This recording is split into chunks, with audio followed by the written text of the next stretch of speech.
प्रिय भक्तजनों, नमस्कार। मैं नारायण शर्मा, अद्भुत मंदिर हरिपुर कला हरिद्वार से आप लोगों के सामने पेश हूँ और तथा अद्भुत मंदिर की महिमा के बारे में बताना चाह रहा हूँ।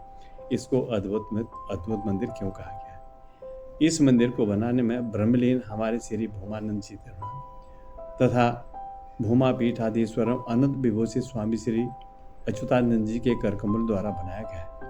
इस मंदिर को बनाने में महाराज जी ने एक 17 वर्ष लगाए हैं। 17 वर्ष में यह मंदिर बनकर तैयार हुआ है। प्रवेश द्वार पर आप देखते हैं ब्रह्म कमल बना हुआ, ब्रह्म कमल का वृक्ष है, साथ ही साथ रुद्राक्ष का वृक्ष है।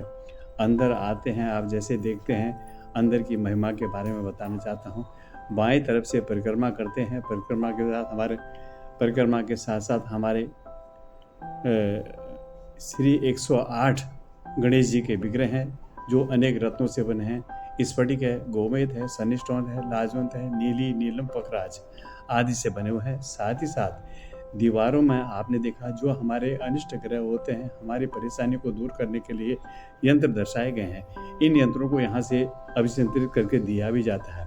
हमारी जो भी मनोकामना है उन मनोकामनाओं को पूर्ण करने के यंत्र यहाँ से प्राप्त किए जाते हैं। साथ ही साथ परिक्रमा में आप देखते हैं हर प्रकार के बच्चों के विवाह के बारे में है, मनोवांछित फल प्राप्ति के लिए है, गर्भ स्तवन के लिए है और अपने गृह प्रवेश के संबंधित कोई भी परेशानियां हैं उनके आधार पर यहाँ पर यंत्र भी दिए जाते हैं। साथ ही साथ परिक्रमा के आधार पर आप आते हैं, यहाँ मंडल बने हैं।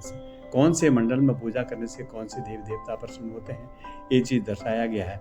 साथ ही साथ परिक्रमा में आप देखते हैं महाराज जी के करकमलों के द्वारा कुछ चीज़ें कलेक्शन की गई हैं।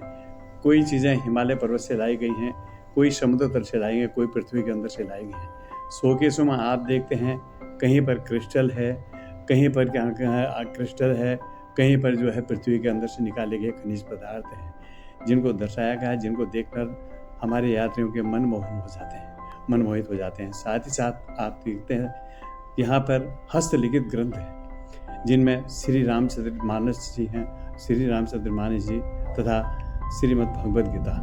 साथ ही साथ मंदिर के गर्भगृह में आप देखते हैं अपार हिमालय पर्वत से लाया हुआ क्रिस्टल का हिमालय पर्वत बना हुआ है।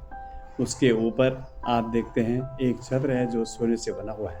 उसके नीचे भगवान विराजे हुए हैं। भगवान जहाँ पर विराजे हैं कल्प वृक्ष की छाँव में विराजे हुए हैं। उसके नीचे राजराजेश्वरी माँ पार्वती जी शिव जी के साथ उनकी प्रतिमा विराजमान है। साथ ही साथ उनके आगे देख रहे हैं एक शिवलिंग है जिसको पारदेश्वर महाराज कहता है। यह पारे के शिवलिंग है। पारा एक लिक्विड पदार्थ होता है, इसको सॉलिड नहीं किया जाता है। हमारे श्री 108 महाराज जी ने काफ़ी कठोर तपस्या के बाद इसको बनाया गया है। कुछ चीज़ें जड़ी बूटियाँ मिलाई हैं। इसको बनाने में 5 साल का आपको तपस्या करनी पड़ी है। इसका वजन है 20 किलो। यहाँ पर मनोवांछित फल प्राप्ति के लिए रुद्राभिषेक किया जाता है।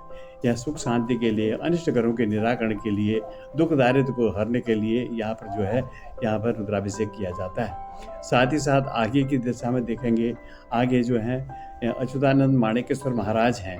यहाँ पर रोजाना नित्य जो है दूध, दही, घी, मधु, शक्कर, पंचामृत से रोजाना यहाँ पर भगवान जी का स्नान होता है।